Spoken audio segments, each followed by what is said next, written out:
Hello everybody, welcome back. It's Sunday afternoon. It's the 27th of October.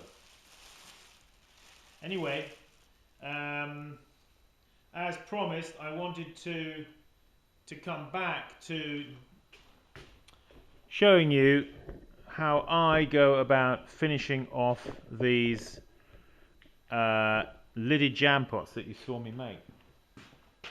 And I've had them under wraps here for a couple of days since I made them,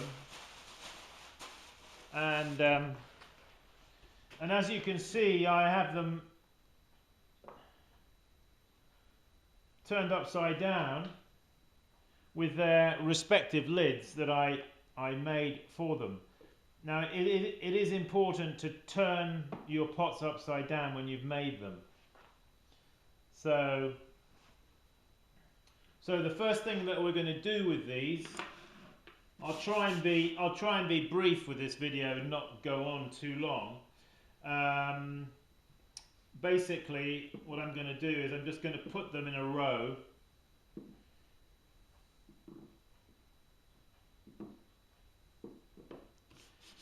Just make sure the board doesn't, you know, if you're going to put them face down, then put them onto a clean spot. Now, so I can take the lids now and put them beside like this.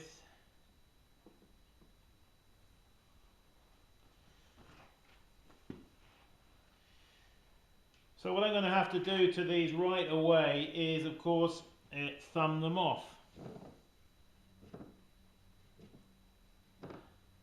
So when you've got your pots upside down, you see, it's very easy then just to, I see this one here has got a nick out of it. So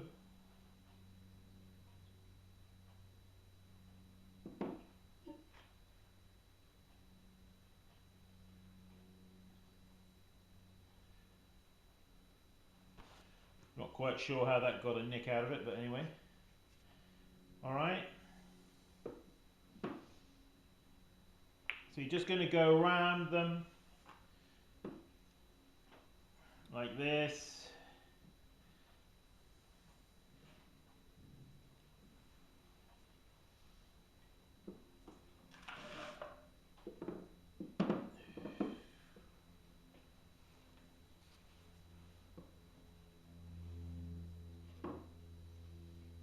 You see how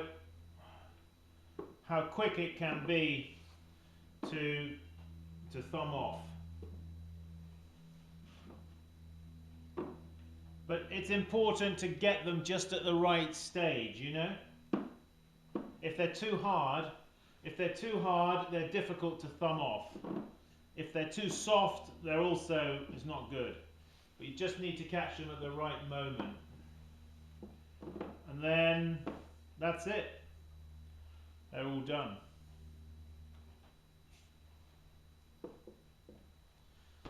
So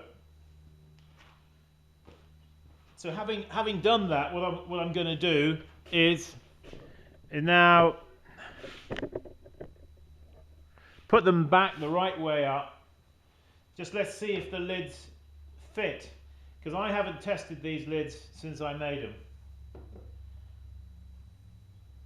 and I honestly don't know how well they fit. So far so good.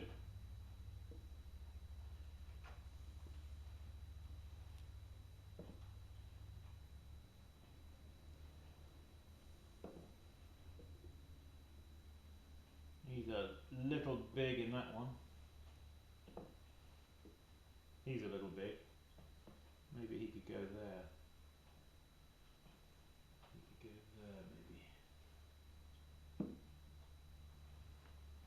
So basically, you will find inevitably that some don't quite fit as well as you wanted them to. you'll notice here that some of these, here's a lid for example, it's got a little bit too much slack, hasn't it? So take one of the ones that's a bit big and try him in there. Try this one over there. Well, this one over here actually fits better. That one is still a little bit big.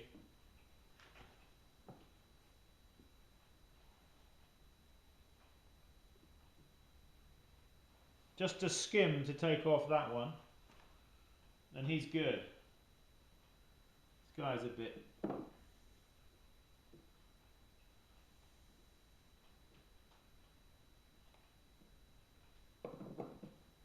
It is important to make sure that they're round, you know, that they're not oval.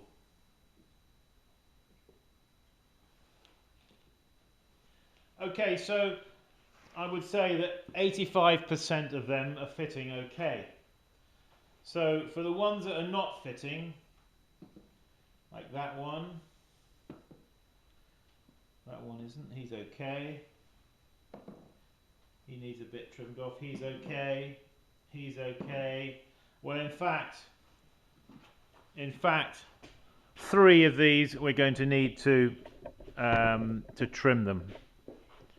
So somebody did say to me, "Oh, well, that's easy to do. You can trim them.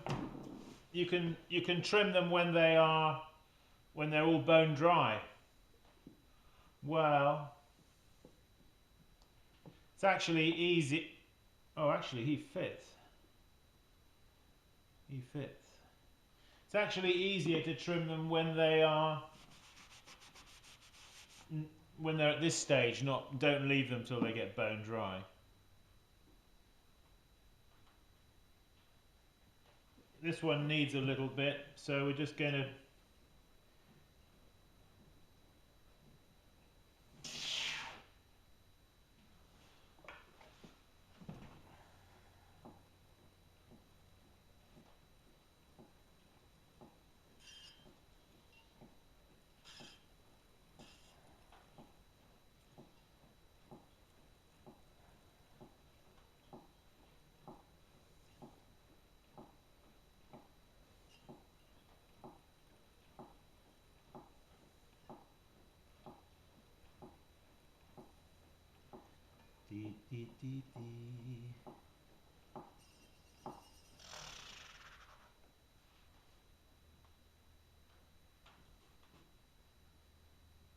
He's a little tight still. In fact, this one I didn't throw quite right, because I don't know if you'll see the difference between these, because I usually cut them off, like I remember telling you. I usually cut them off not with the wire on the wheel head, you know, just leaving a little raised bit. But on that one, I didn't do that. I cut him right down on the wheel head. So he's got actually a thicker bottom.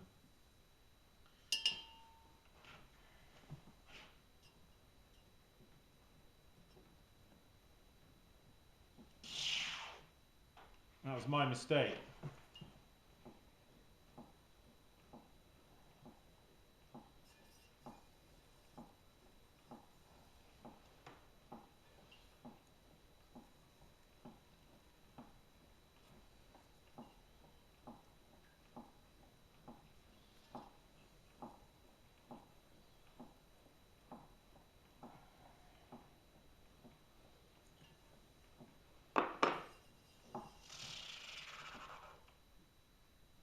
Alright, well, he's fitting now. That one. One more here.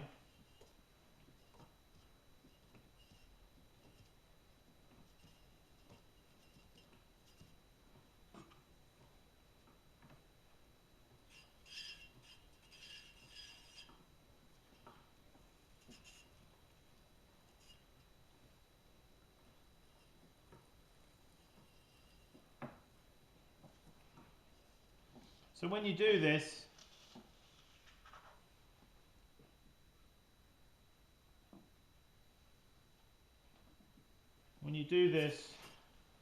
Just want to take a little bit off and then try it to see if it fits.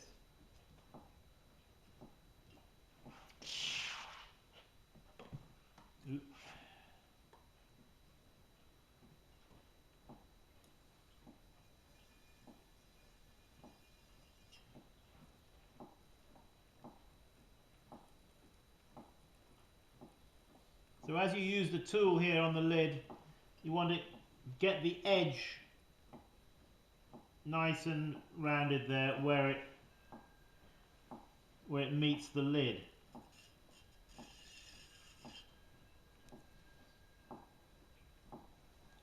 And you can just dab your finger in the water pot there and just hold your finger over the edge that you've trimmed.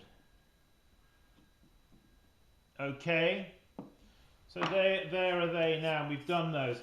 One thing I haven't done though is with these is to actually thumb off the bottoms of the lids. So that is something to do. So as well as thumbing off the bottom of the jam pot, you're going to need to thumb off the bottom of the lid. Go around and do all those. Oh, this one actually needs, this is the one that I said was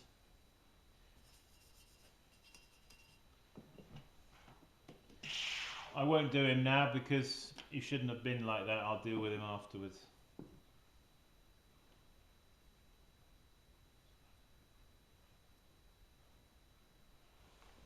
It's handy when you're thumbing off just to have a sponge, you see, just to dab. Okay, so you're going to go through all of these like that, each one just thumbing off the bottoms.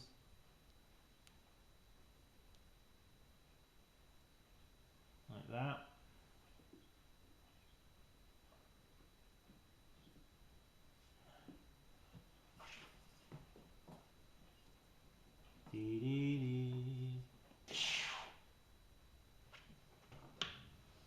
This one needs a little more.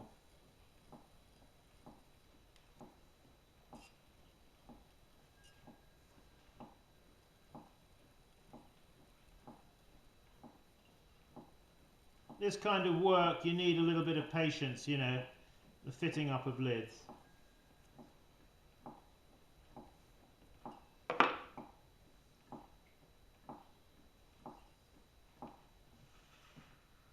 Patience. Has anybody got any patience? I need patience.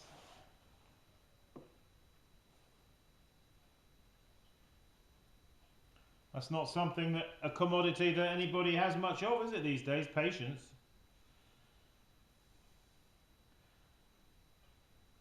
I was thinking to myself, has the internet made us a people who are more patient, or has it made us more impatient? I reckon it's made us more impatient. I don't know about you.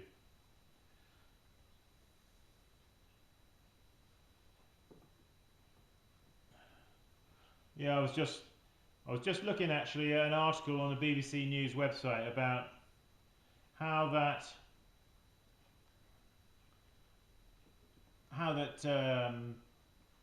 teachers, I don't know if it was teachers who said this, but it was like a growing concern that young people need to get outside and spend more time outside interrelating with nature, you know, and that kids these days, there's like almost like a whole generation of kids, they don't know how to interact with nature, you know, they don't know about birds and about plants and flowers and trees. They just don't know, because they've spent so much time sat in front of a screen playing video games and that kind of thing that they're completely they just haven't got a clue, you know. I think that's really sad. I don't know what that's got to do with patience, but it's just amazing, isn't it? Okay, that guy Okay, I didn't do the bottom, but I'll tell you how I'm going to do it, but I'm not going to do it right now. I'm just going to relocate that there on the top, you see. Center him up, and then take my trim tool and trim away there, okay? But I'm not going to do that right now.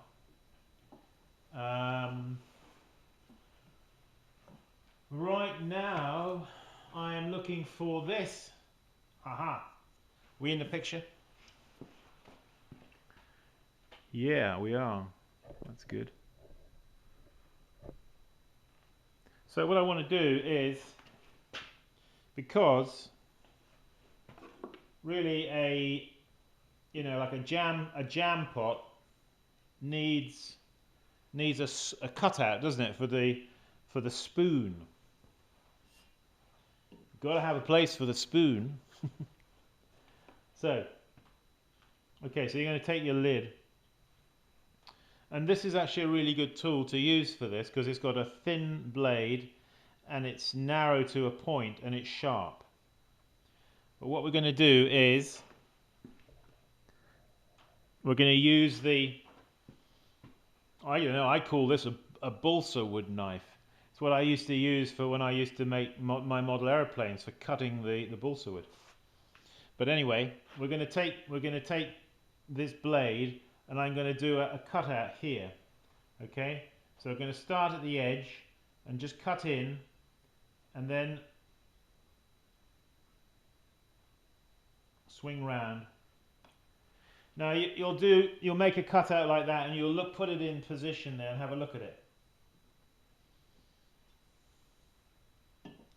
And you've got to think to yourself.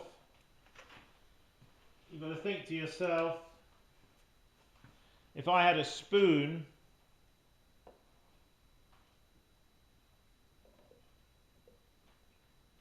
how would it fit, you see? And it may be we just have to cut out a bit more there.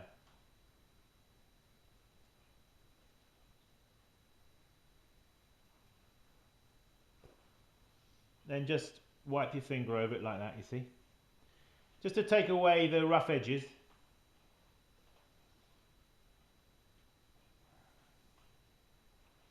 I know that's not a very good spoon, but this is the nearest I have.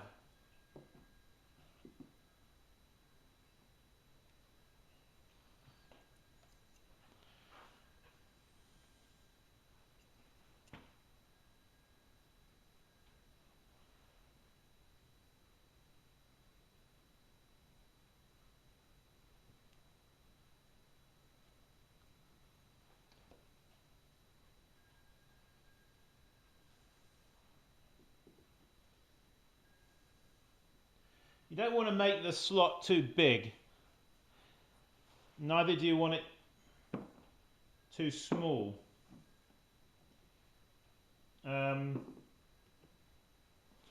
Just bring the camera in a bit closer for a bit of detail. If we can do that. And if I can hold my hand steady in front of the camera to show you how I do it, it's actually very easy. So,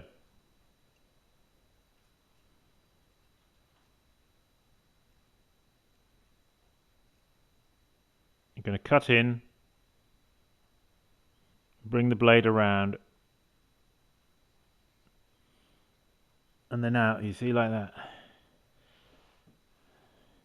Now that one that I've done, to be quite honest with you, is a little on the big side. A little wide maybe.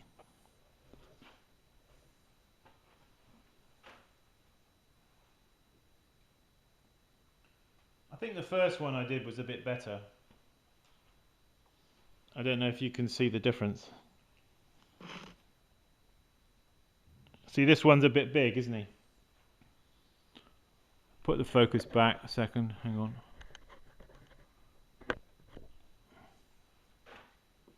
So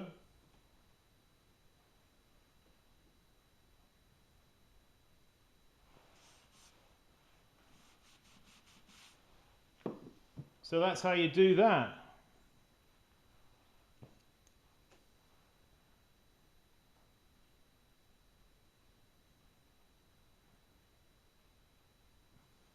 See, the good thing about this blade is that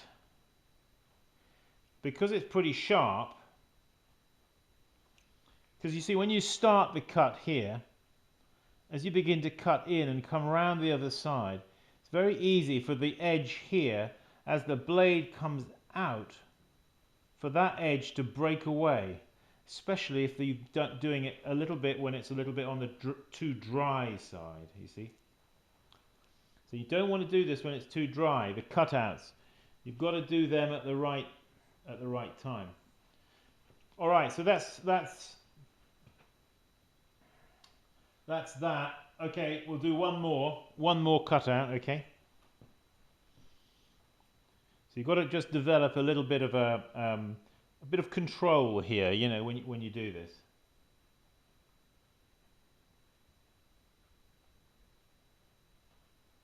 And as I cut it out, I bring the blade out of the clay into my thumb, you see, like that. You see what I mean? So I've got the bit of clay there, you see. I catch it, but that's also because my thumb is also supporting that delicate edge there that I just spoke about, and stopping it from breaking away.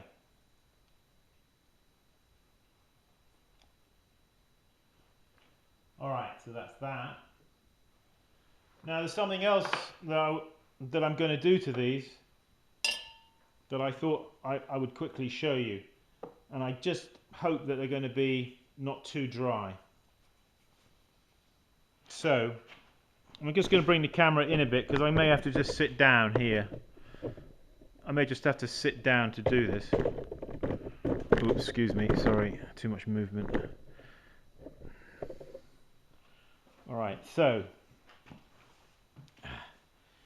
I'm going to take this little decorating wheel in my hand, which is one I made out of clay, and then I bisque fired it.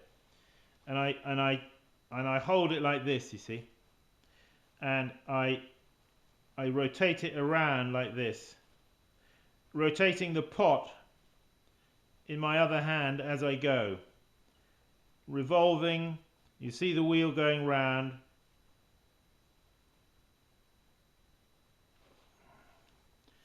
and it leaves a mark there.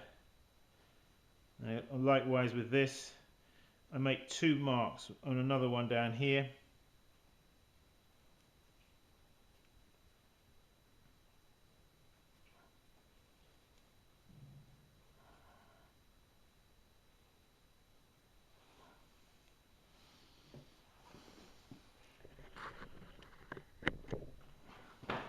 See if you can see that, what I've done. It's just a little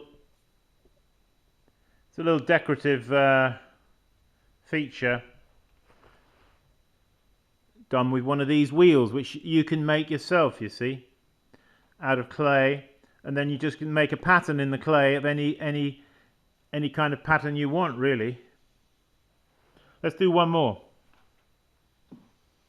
Dee dee dee dee. Put the focus back.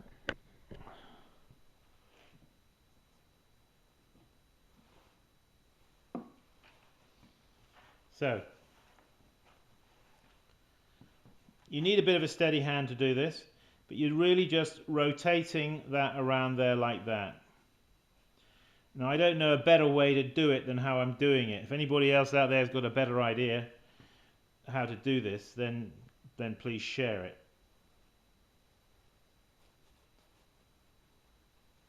Pushing it around.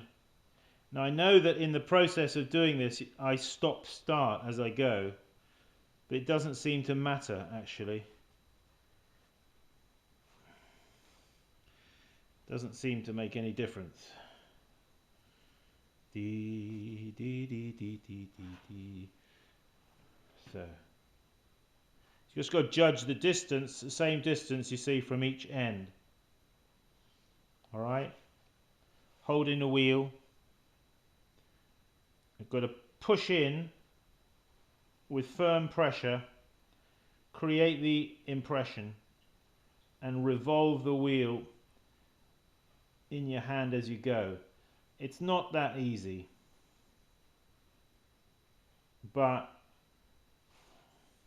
as with all things, practice.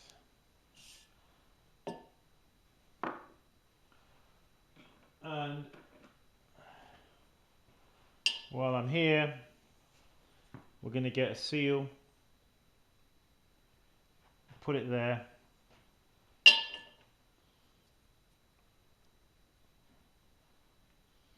Make a seal for your pots. Don't scratch. Scratching is what chickens do. We're not chickens, we're potters.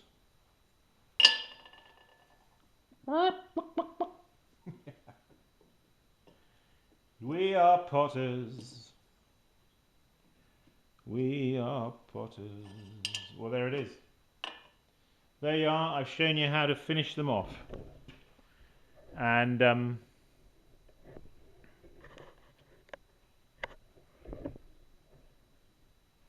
those are the two jam pots, honey pots, mustard pots.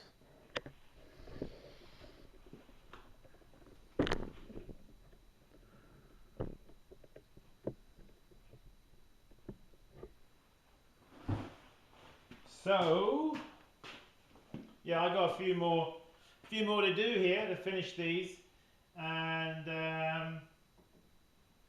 but I hope that you've got the general idea and you've seen what's involved here.